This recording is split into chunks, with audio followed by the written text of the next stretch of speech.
Welcome everyone. It's Ken Burgin here from SilverChef. Okay, well let me introduce Andrew Briese, who's our speaker today. He's a chef and he's a business consultant. I've known Andrew for a while. He's got a great sense of humour. He loves this industry and he loves it.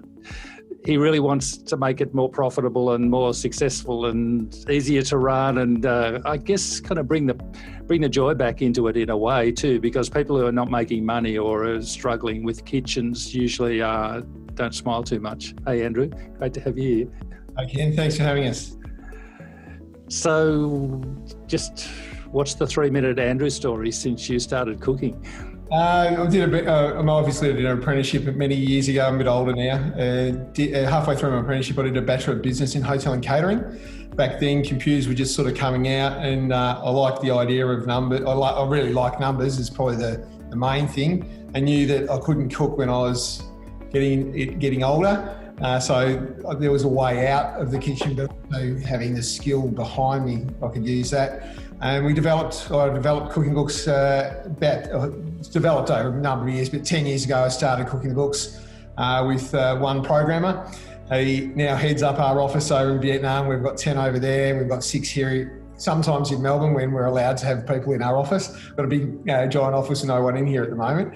And then cooking books, we've come from a recipe management tool to a kitchen management tool. We've got a whole lot of other little things. Hence the reason you've probably seen we've had a little bit of a name change. We used to be called Cooking the Books Enterprises. We're now CTB and Cakes. So we're going from, first deciding to order through to manufacturing, production and storage and usage and tracking numbers and all those sorts of things.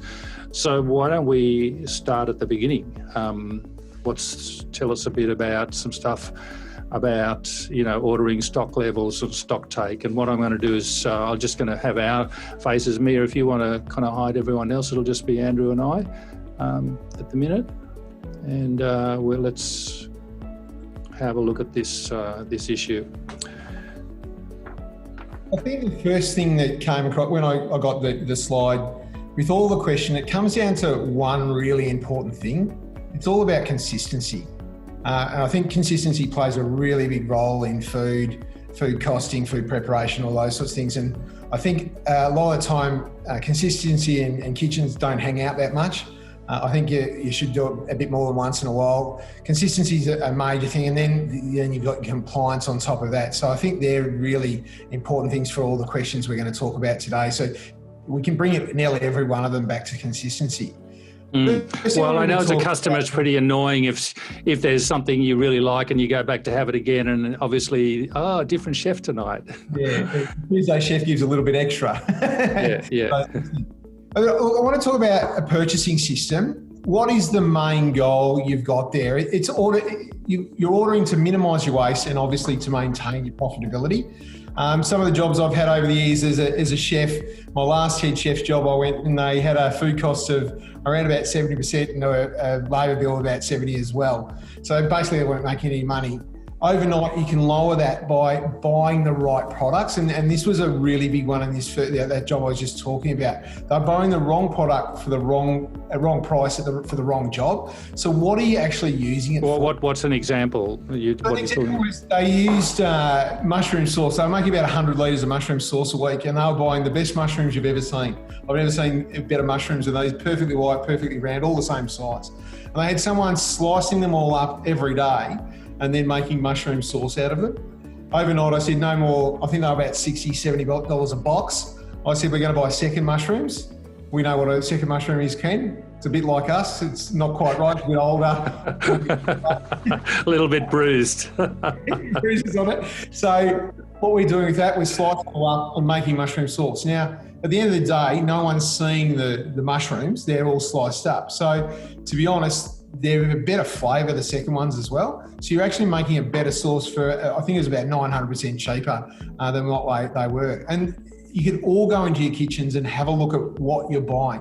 That's my new wording for all this is product for purpose. Mm-hmm. What are you buying the product? What's the purpose? And what are the customers going to see it in their original state? And that brings us back to talk to your suppliers about it. They're the ones that go in and see it. We're lucky here in Melbourne, we've got a great big veggie supplier over the road. And I went over there a few weeks ago just to have a look at avocados because they're very expensive at the moment. We had a number of customers ringing up about avocados. There's 4 different types of avocados you can buy. There's the really, really nice ones that have a price to match. And then there's the ones that don't look great, but you can still use them for your guacamole and your smash and whatever else you're doing. It doesn't have to be the best product all the time. You can buy a cheaper alternative and still turn it into something really nice. So what's the skill needed to choose between the grade 1 and grade 2 mushroom, or the grade 2 and the grade 3 avocado, or something like that too? Because I really put it back on the suppliers are really doing it tough at the moment. I'm lucky enough to have really good relationships, and they're built over many years. When I first became a head chef, I still deal with a lot of those suppliers, and even when I was an apprentice.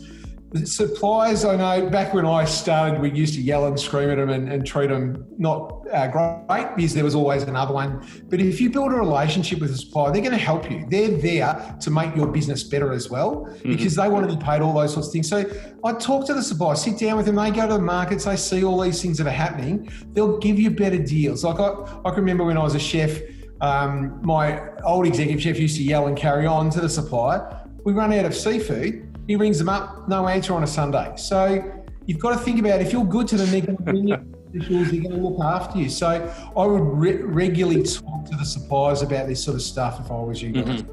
Well, look, I might bring Paul in from Food Bomb here, because we're talking avocados, and he actually has some avocados on his slide. I'm just going to activate his video. Where is he? Yeah, there we are. Okay, and I might, hey Paul, howdy. I'm just going to share our screen again and look at information. So you're from Food Bomb. Okay, so Food Bomb is an order management or procurement platform for the hospitality industry. We use primarily a marketplace to connect venues with suppliers. So currently we have about 150 suppliers on the platform, and we have service over 800 venues. So we give them a platform where they're able to come on, and with the example here of avocados, they can type in avocados and get a result from 10, 12 different fruit and veg suppliers, all showing their range. You can then type in box and filter the search, type premium, filter the search further until you find the product you want. But what we've created is a competitive marketplace so that you can be assured you're always getting industry best price across the board. Being where we are in the world at the moment, stock levels are really important. You don't want to, you only want to buy what you need. I used to have a thing where we order only 3 times a week. I would probably change that now, and if you do need to order every day, just to maintain a minimum stock level. And I don't really have a problem if you do run out of 1 or 2 things on a day, because of the fact that you don't want to hold stock, because if you do hold a lot of it, it's going off. My philosophy on food, you buy it in, it's starting to go off, you've got to get rid of it as soon as you can. So stock levels I really keep to a bare minimum if you can. So what are you saying a bare minimum? Is that 1 day or 3 days, 7 days? It depends on how often you get a delivery, and you want enough to make sure you can service the clientele. Remembering though, the numbers are down. It's not as busy as it used to be in most of the other states. In Victoria, it's very, very hard. It's a bit up and down from what clients are saying. So they're really at a loss of what to hold. But yeah, look, try and keep it 1 all day, or till you can order next from that particular supplier.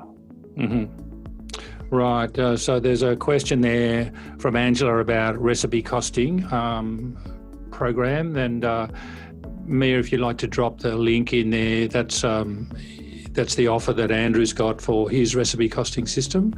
But Andrew, tell us about this whole stock take thing, because you talk to people in, say, large clubs where they've got a little more time on their hands. They'll say, yeah, we do monthly stock take the first of the month, and everyone else wants to change the subject. We don't do stock take. I mean, what's your thoughts? Stuck in the olden days. I can remember my bosses saying to me, we don't do a stock take, it takes too long. Nowadays, with the digital stuff out there, we can do a stock take on an iPad in about an hour for most big venues. So are we stock taking everything, including the salt and the spices, or just the key things? Or I think everything's look. What you're trying to do with a stock take is you're trying to get a food cost, establish an overall food cost. You're trying to control your stock, control your sales, and see if there's wastage and pilfering and theft and those sorts of things. But it also gives you a point of on that date what you've got on hand, what's sitting on the shelf. Now, if you've got $25,000 worth of food sitting on the shelves on a Monday morning, that's a lot of money that could be redirected somewhere else. It could be invested in something. You could buy equipment instead of holding all that stock. And go back to my point before, if you buy it, it's going off. So that's $25,000 worth of stock that could be going off. So I think it's really important. What we recommend here at Cooking the Books is to do a stock take, not monthly, it's every 4 weeks. Now, that's it's 13 a year, that means. But what I'm going to do is my stock take on a Monday morning at 6 o'clock. So then the first week I can buy up big, second week I can buy, don't really care. Third week I start tightening my belt, but then the fourth week it's like a famine. What I'm trying to do is, instead of the staff going into the dry store and getting another bottle of sweet chili sauce, they can use the 17 they've already opened and stored in the fridge.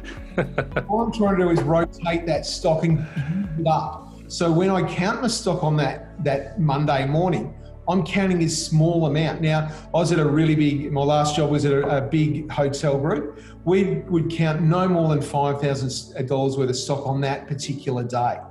So so the week 4 of famine and starvation is part of the strategy. I like that. Yeah. And look, I might have run out of a couple of things on that Sunday night, but instead of crossing it off the menu and saying, or just wiping off your board and saying no one can see it, right, sold out. So next time the customer comes in, they'll think, geez, I better have that this time because they sold out of it last time. And put it back onto the customers to say, yep, we've sold out because it was so busy or so popular.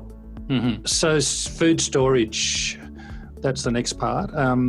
Everyone needs to get the refrigeration serviced and the maintenance people in now urgently before it gets hot and busy. But any other thoughts on storage? Well, what are the mistakes you see that people make commonly? Look, probably the biggest mistakes is not rotating it and not having a system. One of the things that I was renowned for when I was cooking is having tags on the cool room on the shelves. So the calamari lived in the top right-hand corner. The eggplant was in the far left-hand corner of shelf 1. The reason I did that was because it gets ingrained, and it's about that consistent part where you know where to walk and get it from in the cool room. It's there every single day. I know it's boring for some chefs. We like to throw things up and play Tetris in a fridge every now and again, especially at Christmas. But you want to make sure that it's put there, and if it's not there, we've got none, so we've got to make it. The only time I used to yell and carry on was when I looked at the calamari, it's not there. I get them to get out 2 boxes of calamari, cut it up and crumb it. And then I find it somewhere else. We've now got 4 boxes. And right.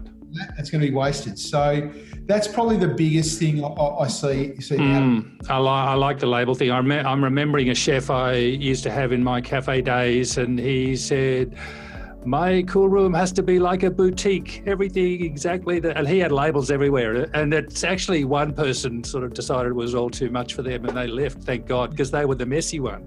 Yeah.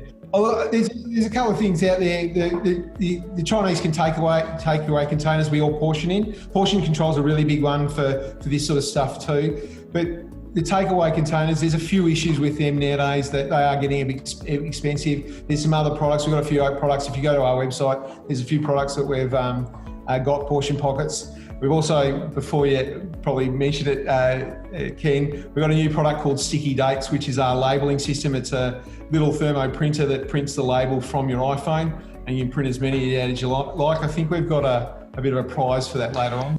Okay, so portion control. I mean, the thing with the Chinese plastic containers too is the little bits that break off, and people want to wash them and reuse them, and gradually they're kind of, You're washing them against your food safety plan, which becomes an issue when the health and safety guys come in. They're about 18 cents now and plus the lid, so they're getting up there.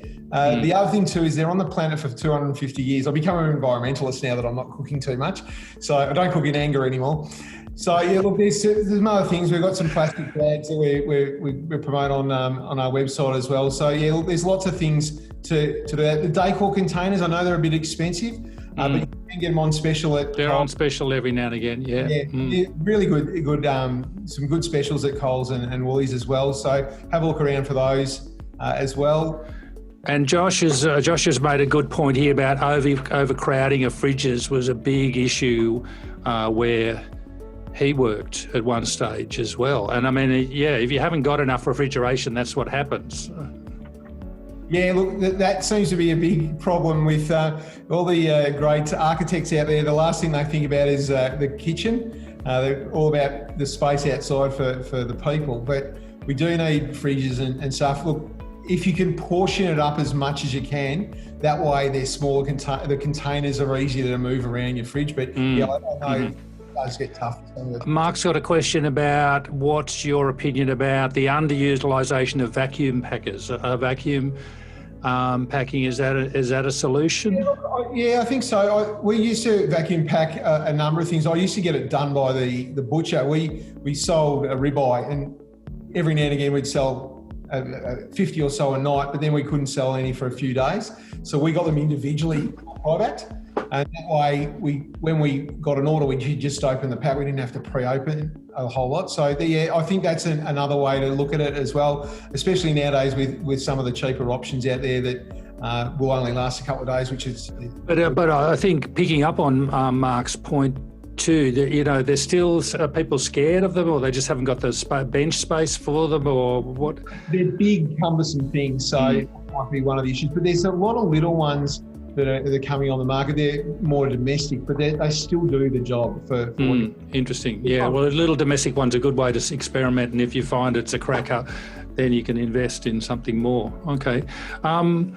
I always say you've got three valuable things in the kitchen. You got, or in a restaurant, you've got cash, food and alcohol, all of which have poor controls and all of value. So theft and waste, I mean, they are different issues, but what are your thoughts on controlling that sort of thing? Okay, waste is a really important one. Back when I first started, I thought if I throw it out, okay, it's going to increase my food costs. I've got to wear it. It's my lack of skill. I should have used it up. But there's two types of waste that I see. There's skill waste. You've made a mistake and you've had to throw it out. Little Johnny's burnt something, or The Apprentice, or something like that. Or there's the inevitable waste where you've got a pineapple, you take the head, the bottom, the skin, the core out.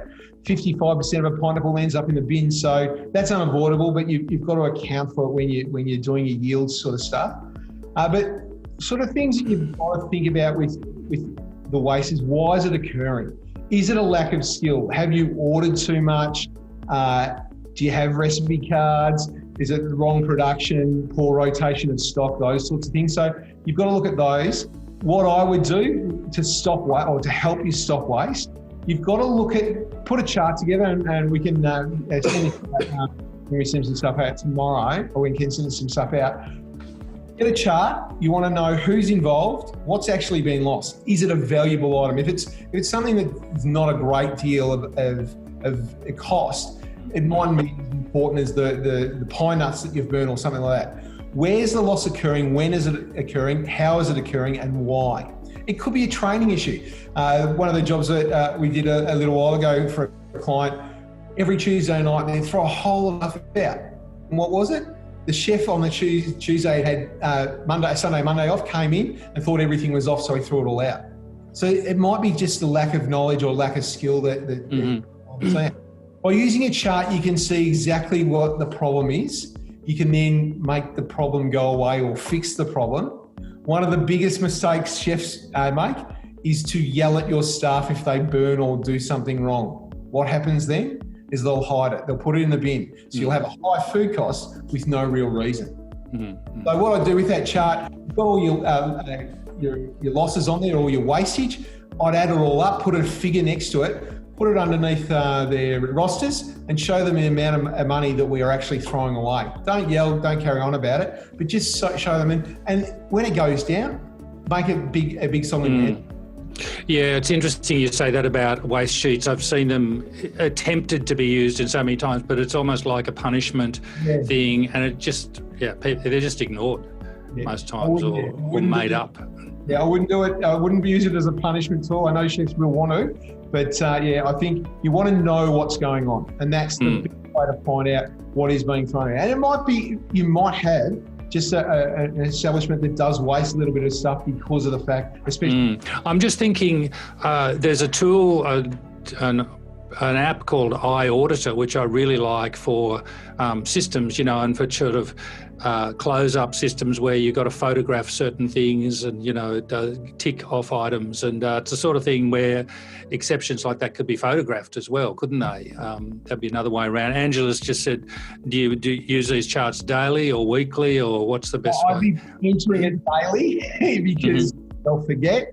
Who remembers what happened before? Yeah.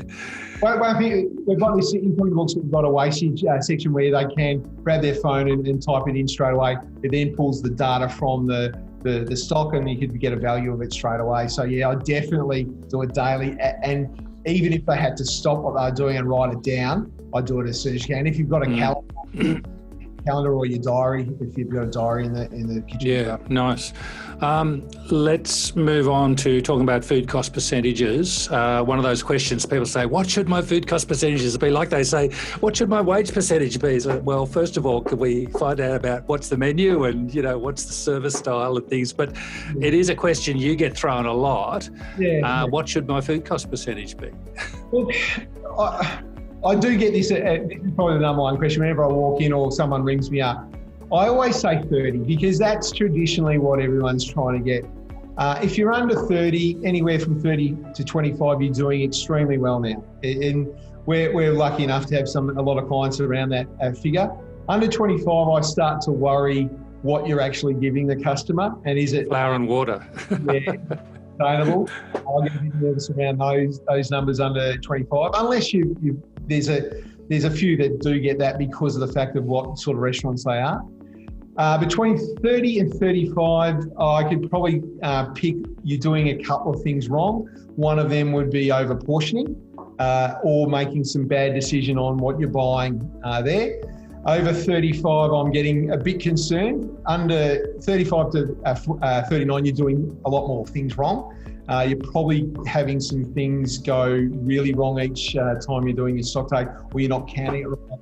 You could also have some really big problems with your stock taking system. The numbers aren't updated properly, your costs aren't updated, so you might be, on your stock sheets, it might be $3, but you're actually buying it for $7, so you're losing money straight away. So you're identifying two things here. One is the counting system's faulty, so we still don't know what it actually is.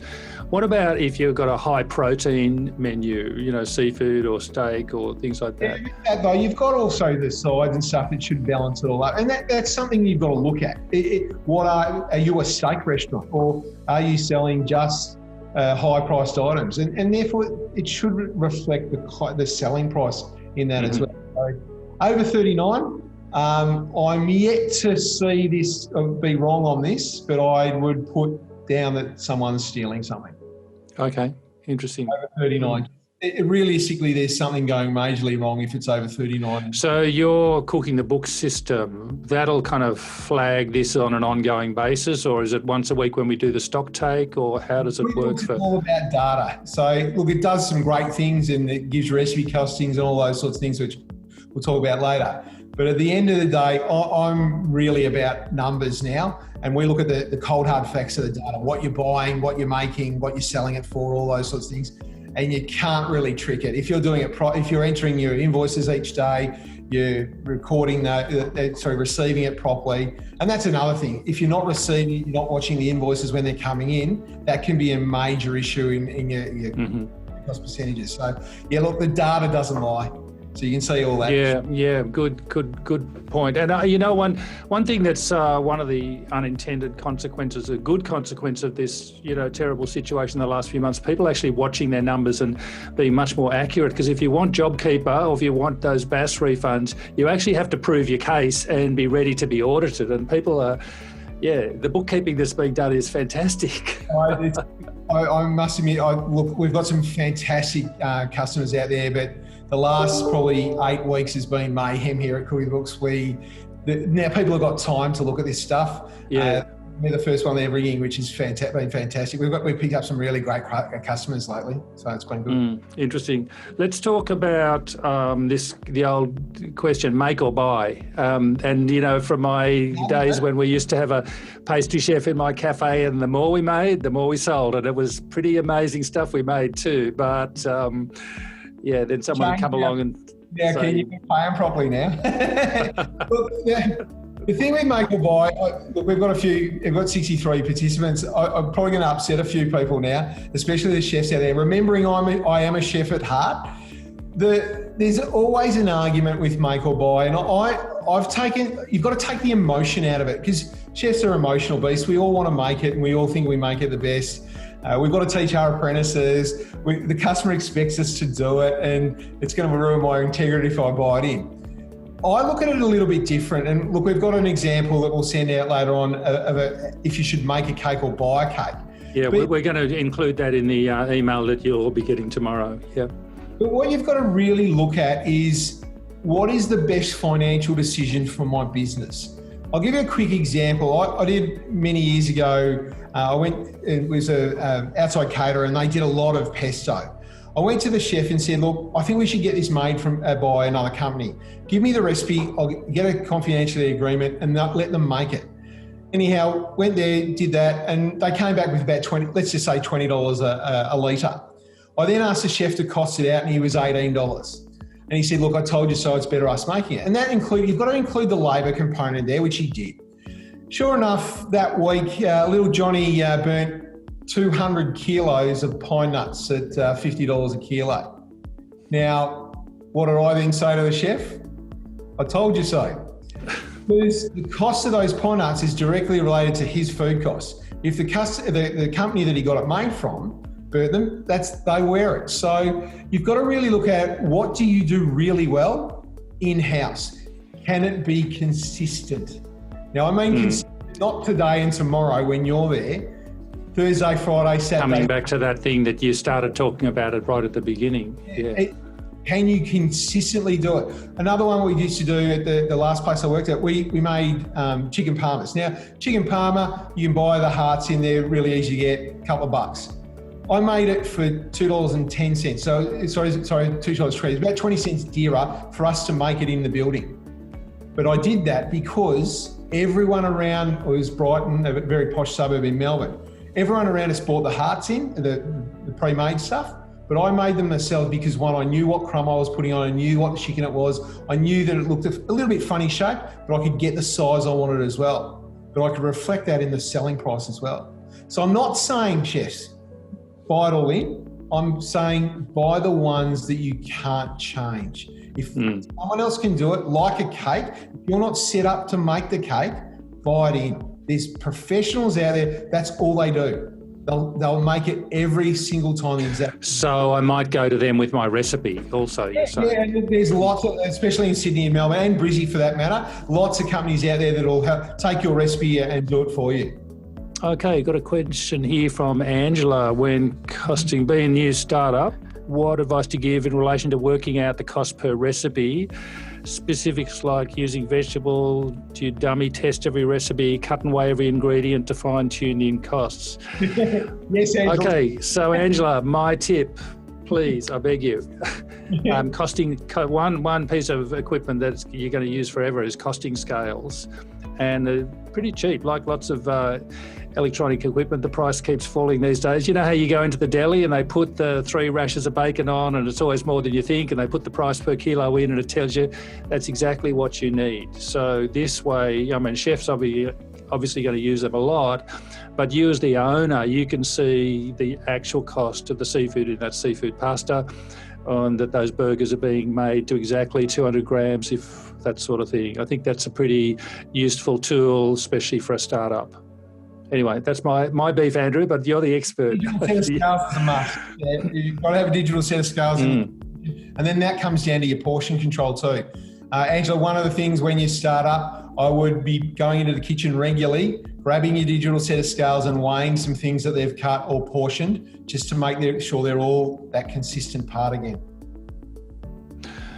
Yeah, just interesting for business owners. I mean, you're not wanting to be a pain in the butt and hanging around the kitchen getting in the way, but I think sometimes people are a little bit scared about going into that stainless steel and tile place with, slippery floors and all the rest. But we need to kind of, watch and learn a bit more. And those knives too, cool. Yeah. Okay. Recipes and menu costing. What I might do, Andrew, is just, you've given us some examples of some recipe cards. So I'm going to pull those up, and so we can have a look at what you got here. So what you've given me a recipe card for calamari and chips. You give me one for the lemon aioli, and then you brought it all together. So why don't you just talk us through? So this is a recipe cost sheet. At Cooking Books, we don't do it together. One, because they're very different.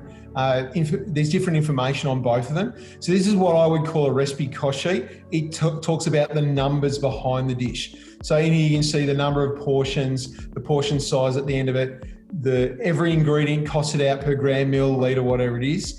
And then you go down to your total cost, divide that by your number of portions, so you get a portion cost. You then have your food cost percentage, or GP, your food cost percentage, or your GP, so the money you've got left. You've got a little bit of labour in here. One of the things that we love talking about is the labour component. So that's the bottom left-hand corner down there. Yep. And the one I look at more than anything now is that food cost with labour percentage. If that's under 6... Right, so that's the one in the bottom in the middle. Okay.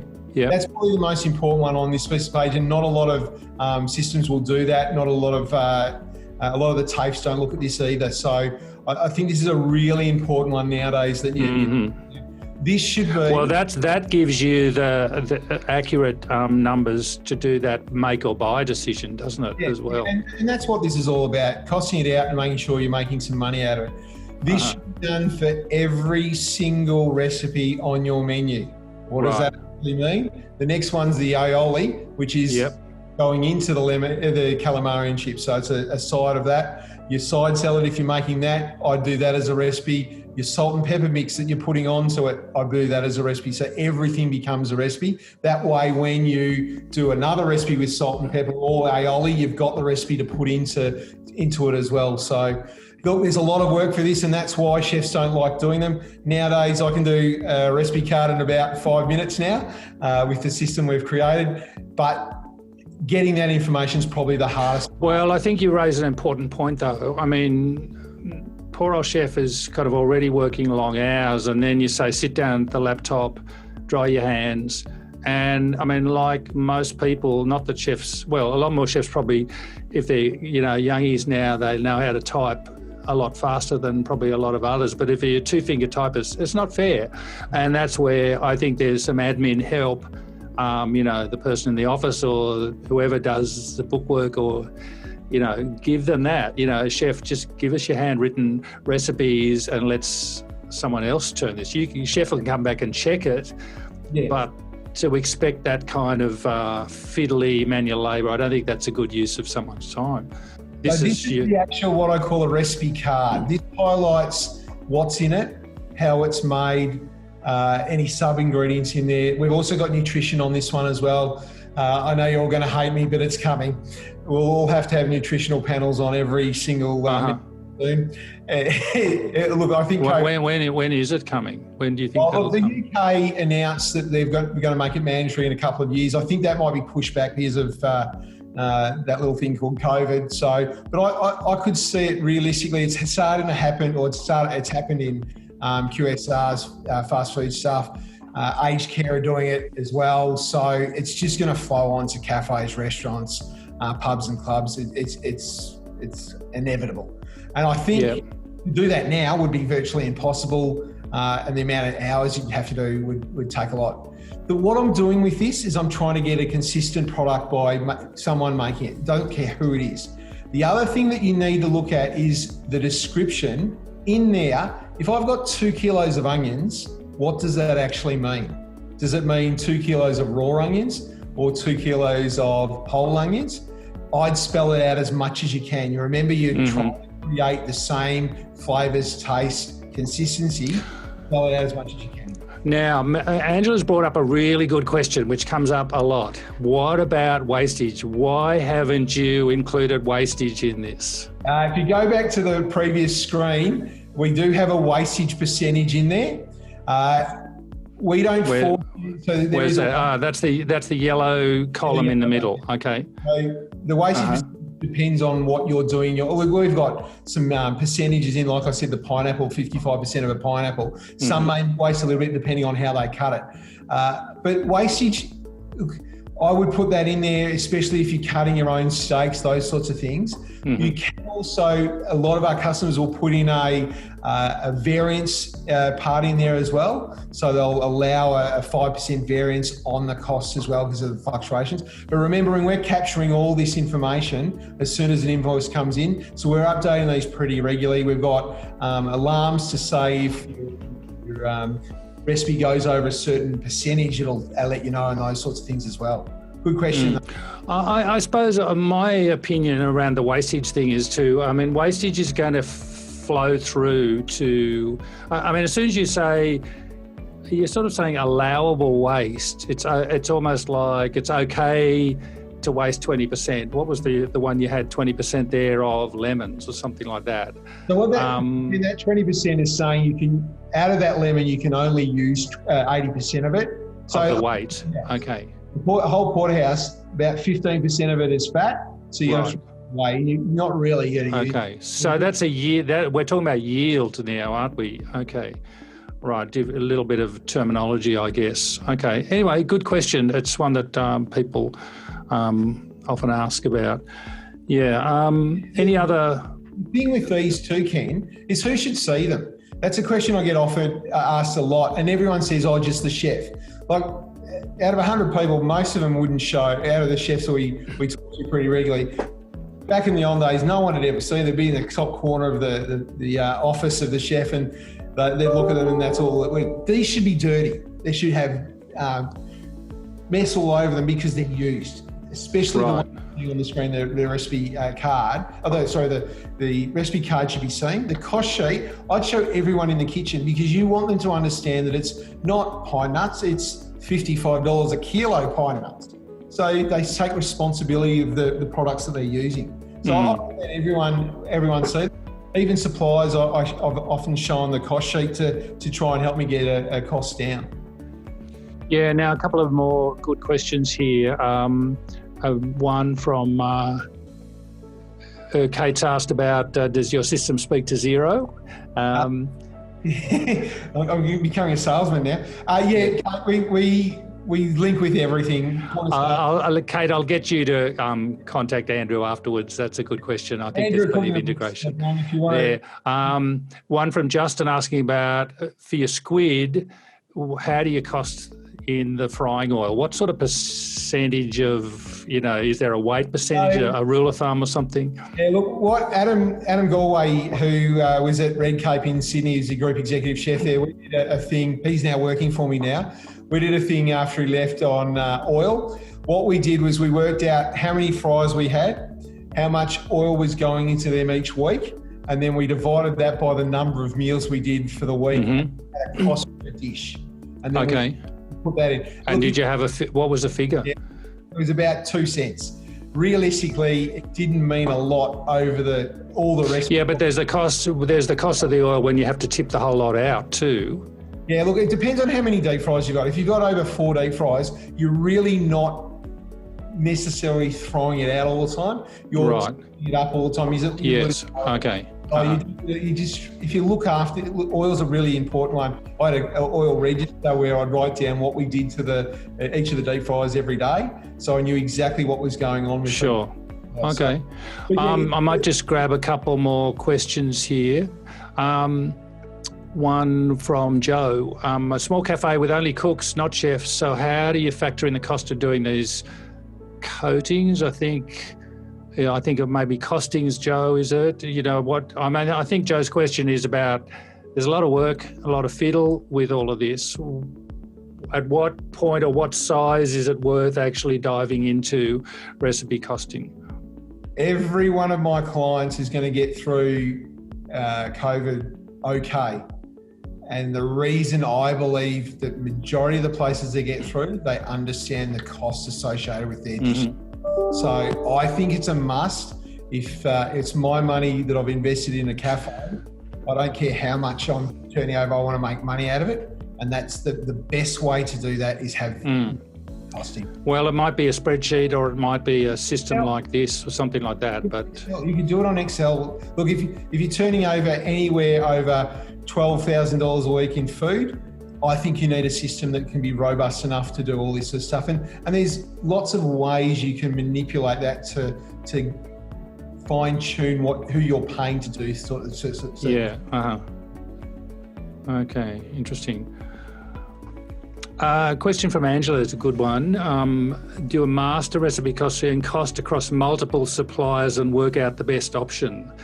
So your system has a feed from one supplier per ingredient. Is that the idea, or how does it work? We can link supplies to a product, and therefore you can then choose the best cost. We don't update from the supplier. We don't talk to the suppliers. Back when we started doing this, we wanted to try and help the chefs more than anything. We're doing a lot more with the suppliers now because of where the economy's at. So some things we'll look at updating pricing and that sort of stuff. Okay.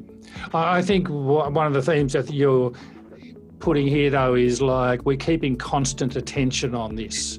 Yeah, so I think this is real money. So we're watching, and the same as our food bomb system, we're watching every day the cost of things. We'll be doing that as well. Yeah. Question there about food bomb from Jamie. Maybe Paul, you might like to dive in and answer that one. Question from Andrew: how long can chicken last in a Vacciel bag? That's a really good question. Yeah, there you go. Presumably refrigerated, of course. Yeah, it lasts a couple of weeks, I think. To be honest, I don't know. I haven't done. I wouldn't have a clue. I can find it out for you. Well, we're talking about shelf life of chicken, presumably held at 2 degrees or something like that, aren't we? Maybe a couple of weeks. Mm-hmm. Okay. Interesting. All right. Jamie, that's a question you might like to drop onto Andrew's website and send him a question about that specifically. Let's just talk about equipment. We've just got a few more minutes to go now. What's some equipment that you've seen people introduce that's really improved productivity, lowered waste, made the whole thing run more efficiently? I think there's a lot of peeling devices out there nowadays that are pretty cool to peel a lot of veggies. One thing we had last week is one of our big franchise stores asked if we could link in our recipes into the Rationale oven. So Rationale have got a recipe database that you can program and it cooks that recipe. If we're costing it out and making the recipe in cooking books, they want to be able to send it into the cloud, which I think is spectacular. We're going to look at down the track as well. So yeah, I think that's. But you guys are probably the better ones to answer that sort of stuff. So I go for an early morning walk and I walk by a local chicken shop a lot of times and see 2 gigantic bags of peeled potatoes. What's the make or buy story there? You're saying we should be peeling spuds, or are we buying them? Depends on how you're doing it. Well, as an apprentice, I used to every Wednesday I'd peel 3 bags of carrots and 2 bags of potatoes and a couple of pumpkins. Back then it's a bit different, but I think nowadays there's equipment out there, and as long as you can justify it. One of the things I did a cafe down the Great Ocean Road for 7 years. First time we got there, they had no deep fryer. When you think of beach and no chips, oh my God! What I did the first year, I bought a little desktop, a little benchtop deep fryer. I nearly killed it a couple of times, but I had to take the chips out so they weren't frozen, but I put them in there. But that's the sort of thing, if you can justify the expense, I would really look at it. Right, so we're talking return on investment, aren't we, really here? And it's a very simple thing. You think, okay, how much more am I going to make a week? or save a week, we can usually quantify that. And how many weeks is it going to take to pay for this bit of equipment, which might be $500 or $5,000? And that's something I think is a great thing for chefs to be able to just kind of roll out quickly, because in my mind, and I know when I was a cafe owner, if someone came to me with a really, proper proposal for something, my answer was yes, if it meant, we're going to save money or we're going to make money. So, yeah. Or make the product better too. Yeah, nice. Okay. So, Andrew, just to wrap up, we've still got to we've got to announce the winner of the sticky date printer. I've got one person in mind. Tell me about the new skills that chefs need beyond, chopping and cooking and managing the pass and workflow and ordering and those things. They've got to be able to use an iPad. I think an iPad's more important now than a knife. And I know I'm going to get hounded for that. Okay. An iPad is more important than a knife. The reason being is I can do nearly everything possible in a kitchen. I can run a kitchen with an iPad. Mm-hmm. So I think an iPad in a kitchen is a really important tool now, especially for your ordering, your recipe card management. Take photos, everything, yeah. So I think the skills of just being able to cook are long gone now. I think you need the management side of it, and I think a lot of owners need to put a little bit of time, give the chef a little bit of time to do this sort of stuff as well. So, saying iPad, when we did an iPad thing, the app about 9 years ago when it first came out, and I did it as a joke because I didn't think anyone would use it. Now we've got a lot of customers coming to their meetings with iPads in hand. So.